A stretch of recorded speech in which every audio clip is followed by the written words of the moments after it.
Assalamualaikum warahmatullahi wabarakatuh. Sahabat Robani yang dimuliakan oleh Allah Subhanahu wa taala, jumpa lagi bersama kami pada malam hari ini di channel Tauhid Robani dalam Bincang-bincang Tauhid episode ke-7.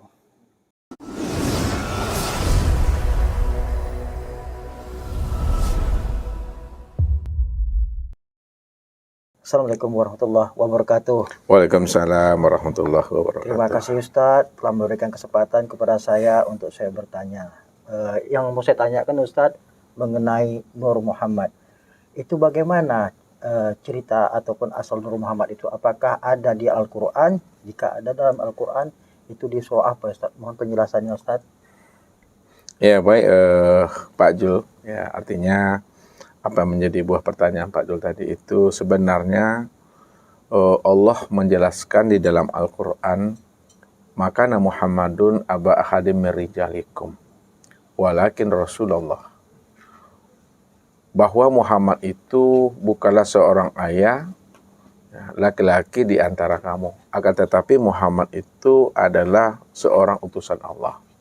Maka ketika kita berbicara tentang Muhammad, ada dua hal yang mesti kita pahami. Ada Muhammad secara majazi dan ada pula Muhammad secara hakiki. Ya. Kalau Muhammad itu secara makna majazi, itulah yang bertubuhkan jasad namanya. Akan tetapi kalau Muhammad secara makna hakiki, itu adalah bertubuhkan nur. Jadi cerita Nur Muhammad ini sama seperti dua sisi mata pedang sebenarnya. Ke atas dia dikatakan Qadim, ke bawah dia disebut namanya Baharu. Makanya di dalam Al-Quran itu dikatakan oleh Allah tadi itu, maka Muhammadun aba akhadim min rijalikum walakin Rasulullah. Bahwa Muhammad itu bukanlah sekali-kali ayah seseorang laki-laki di antara kamu, tetapi dia itu adalah Rasul Allah. Makanya di dalam hal ini, kalau boleh Ustadz memberikan suatu istilah supaya kita bisa untuk membedakan, ada Muhammad Rasulullah dan ada pula Muhammad Rasul Allah. Ini hanya suatu istilah saja. Kalau Muhammad Rasulullah yang Ustadz maksudkan itu adalah Nabi Muhammad Shallallahu Alaihi Wasallam. Beliau lahir ya dari seorang ibu yang bernama Siti Aminah, bapak beliau bernama Abdullah. Lalu ayah bundanya memberi namanya dengan Muhammad. Ya. Kemudian beliau pun mendapat petunjuk, lalu diangkat menjadi seorang Rasulullah utusan Allah. Maka ini namanya Muhammad secara majazi namanya. Ya. Dan makna Muhammad secara makna hakiki itu yang dikatakan Rasul Allah. Nah, mana yang dikatakan Rasul Allah itu pada setiap diri kita itu ada. Makanya Allah mengatakan laqad ja'akum rasulun min anfusikum. Sungguh telah datang ya kepada kamu seorang Rasul Allah dari dalam dirimu sendiri. Jadi Rasul Allah ya yang ada di dalam diri kita sendiri, itulah yang dikatakan namanya dengan ruh. Nah, ruh itu yang disebut namanya Rasul Allah, utusan Allah. Makanya di dalam surat yang lain juga diperjelas oleh Allah, wa'lamu ana fikum Rasulullah. Ya, ketahuilah olehmu bahwa di dalam dirimu itu ada Rasul Allah. Jadi Rasul Allah yang dimaksudkan Allah di dalam dua ayat tadi, itu adalah ruh. Ruh itu yang katakan Rasulullah utusan Allah. Kalaulah ruh itu adalah Rasul Allah utusan Allah, lalu siapa rahasia ruh itu sebenarnya? Rahasia ruh itu sebagai Rasul Allah itu yang disebut namanya dengan Nur Muhammad. Nah, makanya siapa Nur Muhammad? Nur Muhammad ini adalah yang pertama kali diciptakan, dijadikan oleh Allah. Nah, kenapa Allah menciptakan namanya Nur Muhammad?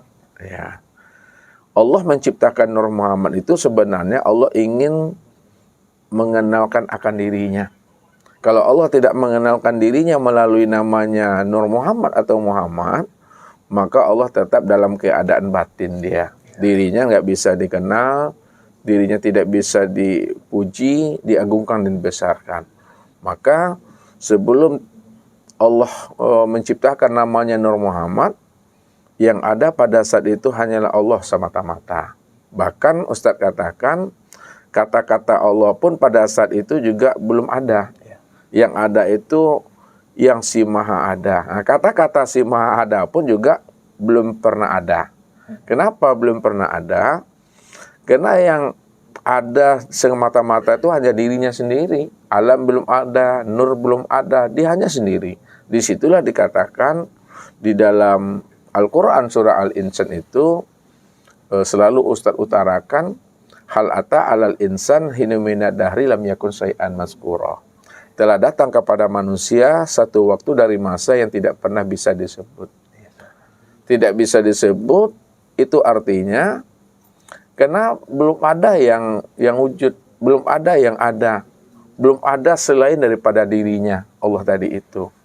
Ya, baru dikatakan bisa disebut, ya, itu setelah ada namanya nur, telah ada namanya ruang, telah ada namanya masa, waktu, baru bisa disebut di situ. Jadi kalau tidak bisa disebut, siapa yang ada pada saat itu? Yang ada pada saat itu hanya zat semata-mata. Ini yang disebut namanya dalam kajian tauhid, namanya zatul mutlak, atau disebut namanya zatul bihal, atau zatul bahdi, atau wujud muhid, atau sebutannya hu. Itu semuanya adalah istilah untuk menunjukkan keadaan dirinya cuma yang ada pada saat itu, yang dikatakan qiyamu binafsihi. Makanya sebelum Allah mentajalikan, ya, sesuatu daripada dirinya, Allah itu memiliki namanya alam nazar. Alam nazar itu yang dikatakan namanya alam imajinasi Tuhan, alam pikir Allah.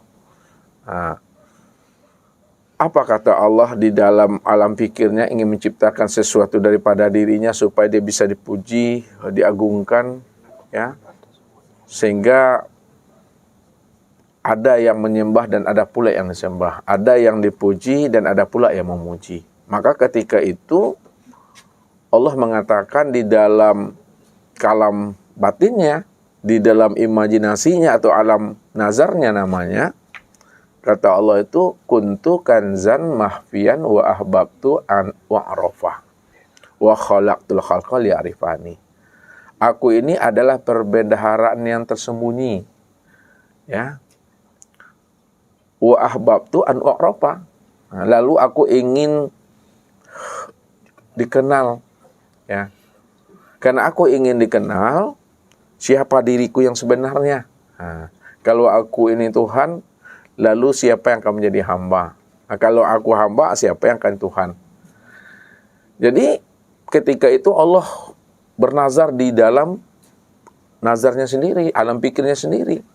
Makanya nazarnya Allah itu, alam imajinasinya Allah itu, ya, itu ada 3 dia. Yang pertama disebut namanya alam azali. Nah, alam azali itu ini diturunkan Allah atau terbit daripada alam raf-raf namanya. Ketika Allah berada di azalinya atau di raf-rafnya, disitulah dikatakan dia mengingat akan dirinya sendiri. Nah, bahasa dia ingat dengan dirinya sendiri, ini yang dikatakan puji kodim bagi kodim. Ya, puji Allah bagi Allah. Kenapa dikatakan puji kodim bagi kodim atau puji Allah bagi Allah? Karena tidak ada diri yang lain selain daripada dirinya semata-mata. Ini yang disebut namanya alam azali. Dia dalam kesendirian. Dia yang dikatakan namanya Ahmad, dia pula yang disebut namanya dengan Muhammad. Tak ada dirinya situ, ya. Yang lainnya, melainkan hanya dirinya semata-mata. Ini disebut namanya alam azali. Nah, dari alam azali ini turun kepada alam suluhul qadim namanya. Aslul qadim itu ini yang disebut namanya menimbang. Nah, menimbang itu kalaulah aku ciptakan sesuatu daripada diriku, ya, nanti dia pula yang mengatakan dirinya Tuhan. Ya, mengaku pula dirinya nanti Allah. Tapi kalau tidak aku ciptakan sesuatu daripada diriku, tidak ada pula yang memuji akan diriku. Jadi semua apa yang menjadi imajinasinya Allah, alam nazarnya Allah itu, semuanya sudah berada di dalam ilmunya Allah sebenarnya. Ya. Ini yang disebut namanya menimbang namanya. Nah, dari sinilah turunnya dari alam al-malail a'la namanya. Nah, kemudian yang ketiga, alam nazarullah itu, ini disebut namanya alam tanzizi qadim. Nah, tanzizi qadim ini yang diturunkan Allah namanya di alam Baitul Ma'mur. Nah, ini namanya memutuskan, ya. Mengingat, menimbang, dan memutuskan. Nah, memutuskan itu, apakah dia nanti mengaku Tuhan atau tidak? Apakah dia durhaka nanti atau tidak? Semuanya ini adalah cerita aku. Semuanya ada di dalam imajinasi aku, kata Allah. Aku yang Tuhan. Sebenarnya Allah berimajinasi seperti itu, ya. Tujuannya Allah ingin menzahirkan, ya, akan dirinya sendiri, ya, supaya ada makom, ya, siapa yang menyembah dan siapa yang disembah, ya, siapa yang Tuhan dan siapa pula yang menjadi hamba. Hanya untuk mendudukkan makom itu sebenarnya. Kalau tidak didudukkan makom itu, maka tetap Allah itu dalam kesendirian juga di sana. Maka ketika telah sempurna, Allah itu mengingat, menimbang, dan memutuskan, barulah Allah mentajalikan sesuatu itu daripada dirinya sendiri. Nah, sesuatu yang ditajalikan Allah daripada dirinya sendiri, inilah yang disebut namanya dengan Nur Muhammad. Makanya awal mula penciptaan, awal mula kejadian, yang mula-mula diciptakan dan dijadikan Allah itu yang disebut namanya Nur Muhammad. Nah, inilah yang dijelaskan oleh baginda Rasul Nabi Muhammad sallallahu alaihi wasallam. Innallaha khalaqa qablal asya nurun nabika min nurihi. Bahwa sesungguhnya Allah menciptakan sebelum adanya sesuatu, ya, sebelum adanya sorga, sebelum adanya aras, luh, kursi, dan mahfuz itu, yang pertama kali diciptakan dan dijadikan Allah itu adalah Nur Muhammad. Nur Muhammad itu asalnya daripada dirinya sendiri, ya. Untuk apa Allah menciptakan namanya Nur Muhammad tadi? Liya arifani, aku ciptakan dirinya supaya dia mengenal akan aku. Sebenarnya akulah yang wujud dan nyata pada dirinya sendiri. Jadi kalau tidak ada Nur Muhammad, tentu Allah ini tak bisa dipuji, tak bisa dikenal. Tidak ada yang mengatakan dirinya Tuhan tadi itu. Nah, ini yang disebut namanya cerita dan sandiwaranya Allah. Namun apa yang terjadi pada saat Nur Muhammad itu tercipta daripada dirinya? Apa yang menjadi nazarnya Allah tadi? Imajinasinya Allah di alam pikirnya, yang dikatakan namanya di alam azali, di alam suluhul qadim dan tanzizi qadim tadi itu betul-betul terzahir dia. Ketika Nur Muhammad itu terzahir dia daripada dirinya sendiri, lalu Allah pun bertanya kepada Nur Muhammad, man anta wa man ana. Siapa engkau dan siapa aku? Maka Nur Muhammad menjawab, anta, ana. 3 kalilah Allah itu bertanya tentang hal itu, man anta wa man ana, dan 3 kali pula Nur Muhammad menjawab dengan jawaban yang sama, anta, ana. Ini belum ada namanya Tuhan yang bernama dengan Allahnya di situ. Saat belum itu masih kosong juga, Ustaz, ya. Masih di alam pikir dia berarti, Ustaz, ya. Dia udah jahir Tapi udah belum ada itu. nama lagi, Ustaz. Belum ada namanya.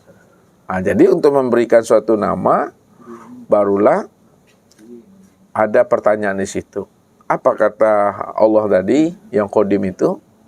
Kalau engkau memang adalah Tuhan, aku adalah hambamu, ya kan? Engkau yang qadim, aku nih yang baharu. Ya, karena semuanya sama-sama cahaya, sama-sama nur, itulah bahasanya. Ya. Itu makna bahasanya laisa kamitsli syai'un. Ya, dia tidak seperti yang seperti dia. Berarti yang seperti dia itu kan ada. Namun yang seperti dia itu tidak seperti yang sepertinya Tuhan tadi itu. Ya, serupa tapi tak sama. Itulah bahasanya. Ya, disitulah Nur Muhammad tadi itu menghilang. lalu pun Allah mendapatkan menemuinya. Tentu Allah akan mendapatkan menemui akan dirinya, karena Nur Muhammad itu tiada lain adalah kezohiran akan dirinya sendiri. Setelah ditemui Nur Muhammad tadi itu, ya, maka bergantianlah lagi mencarinya. Mencari tadi itu, Allah lagi yang akan menghilang, Allah lagi yang akan lenyap di hadapan namanya Nur Muhammad. Namun lenyapnya Allah tadi, menghilangnya Allah, fananya Allah tadi itu tidak kemana-mana sebenarnya. Dia lenyap ke dalam diri Nur Muhammad itu sebenarnya itu. Makanya pada saat Allah tadi itu sudah lenyap menjadi rahasia Nur Muhammad, maka Nur Muhammad pun payah mencari dan menemui yang Allah tadi itu. Disitulah namanya Nur Muhammad tadi itu agak kaget dia. Dalam bahasa ustaznya kaget ya. Ya, kenapa pada saat itu di dalam batinnya Nur Muhammad tadi itu berbunyilah suatu kalam Allah, Allah. Jadi Nur Muhammad tadi itu tidak sadar siapa yang berkalam di dalam dirinya sebenarnya ini. Kok ada kata Allah, Allah, Allah. Sudah 3 kali Nur Muhammad ini mendengarkan kalam itu, dia juga tidak paham. Sebenarnya Allah memperkenalkan akan dirinya kepada Nur Muhammad. Innani anallah, aku ini Allah. Aku ini Allah, aku ini Rabb, aku ini Tuhanmu. Ketika itulah barulah Nur Muhammad itu sadar, ya. Ketika Allah mengatakan innani anallah, ya, barulah dijawab oleh Nur Muhammad itu, Muhammad Rasulullah. Maka ketika itu Allah telah memperkenalkan dirinya kepada Nur Muhammad bahwa sesungguhnya namaku ini adalah Allah, aku ini Tuhan. Disitulah Allah itu bernama dia dengan namanya Allah. Jadi nama Allah itu bukan nama yang diberi oleh makhluk, oleh Nur Muhammad, tapi Allah lah yang memperkenalkan dirinya bahwa namaku ini adalah Allah. Ini yang dikatakan Allah melihat dirinya di luar dirinya.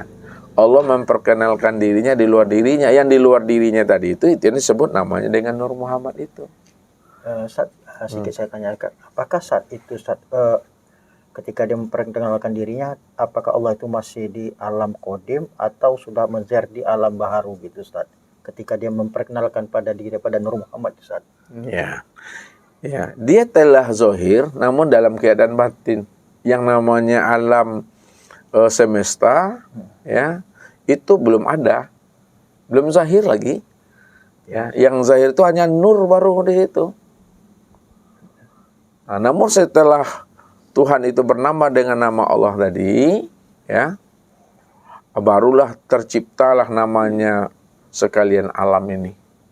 Terciptalah namanya sekalian ruh itu. Jadi alam ini tercipta setelah Allah memperkenalkan dirinya kepada Nur Muhammad itu sebenarnya. Artinya saat itu Allah itu sendiri mengucap kun fayakun, seperti itu, Ustaz. Allah itu kalau mengajarkan sesuatu tidak pernah mengatakan kun fayakun, karena kalam Allah itu tidak berhuruf dan tidak bersuara. Namun di dalam Al-Quran memang dikatakan apabila Allah itu berkehendak menjadikan sesuatu, innama amruhu iza arrasai'an ayyakula lahu kun fayakun. Sebenarnya kalam Allah itu dalam menjadikan sesuatu itu bukan seperti itu, kun, jadi tidak. Itu hanyalah sesuatu untuk memberikan pemahaman kepada kita bahwa Allah itu kalau dia berkehendak cukup mengatakan jadi, maka terjadilah dia. Namun kehendak Allah itu tidak bersuara dan tidak berhuruf. Itu yang disebut namanya. Apa yang menjadi keinginan dan kehendak Allah tadi itu udah makna kun sebenarnya. Itu makna kun itu sebenarnya. Jadi tidak kata-kata kun itu maksudnya yang menjadi pemahamannya. Ketika Pak Jul mau minum kopi lah maksudnya nih. Kehendak. Kehendak mau minum kopi itu udah kun maknanya tuh. Artinya niat sama kehendak gimana tuh, Ustaz? Ya. Sama. Kalau niat itu udah dijazamkan. Jazam. Kalau kehendak itu di dalamnya dia, di dalam niat dia. Oh, di dalam niat baru muncul niat, Ustaz. Iya. Di dalam niat baru niat lagi, Ustaz. Iya. Itu maksudnya itu. Iya, Ustaz. Jadi kehendak itulah yang dikatakan maknanya kun itu. Kapan Allah itu menciptakan nur itu, dan apa yang tercipta pertamanya dari nur itu? Apakah bumi dulu, ataukah Nur Muhammad itu menjadi bumi dan menjadi segalian alam ini? Kan penjelasannya. Ya. Sebenarnya ketika Nur Muhammad itu tercipta, segala yang ada dan segala yang akan ada, apapun lah namanya yang kita kenal hari ini maupun yang tidak kita kenal, semuanya sudah berada di dalam Nur Muhammad itu. Ibarat kalau Ustadz bilang kan ini namanya tinta lah, nah, tinta. Di dalam tinta ini sudah ada semuanya, huruf A sampai Z. Mau buat rumah, mau buat mobil, sudah ada di dalam tinta ini. Tinggal lagi penzahirannya, apa yang lebih dahulu. Nah, ini yang tidak dijelaskan. Kalau dalam riwayat yang lain, yang pertama kali setelah nur itu disebut namanya dengan kolam. Sebetulnya kolam itu asalnya daripada nur. Nur itulah yang pertama kali diciptakan oleh Allah. Jadi tidak dijelaskan secara rinci apa yang lebih dahulu. Kalau dikatakan lebih dahulu itu adalah nur daripada Tuhan itu sendiri. Baru namanya kolam, baru namanya kursi, baru namanya aras, baru ada namanya hluk. Dan baru ada semuanya ini.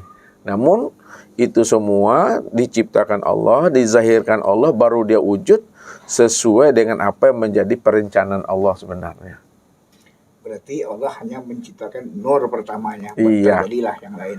Iya. Yang bumi dan macam. Iya. Demikianlah tadi sahabat Robani yang dimuliakan oleh Allah Subhanahu wa taala, telah kita saksikan bincang-bincang tauhid bersama guru kita. Mudah-mudahan apa yang disampaikan oleh guru kita tadi dapat kita aplikasikan dalam kehidupan kita sehari-hari. Jumpa lagi di episode selanjutnya. Assalamualaikum warahmatullahi wabarakatuh.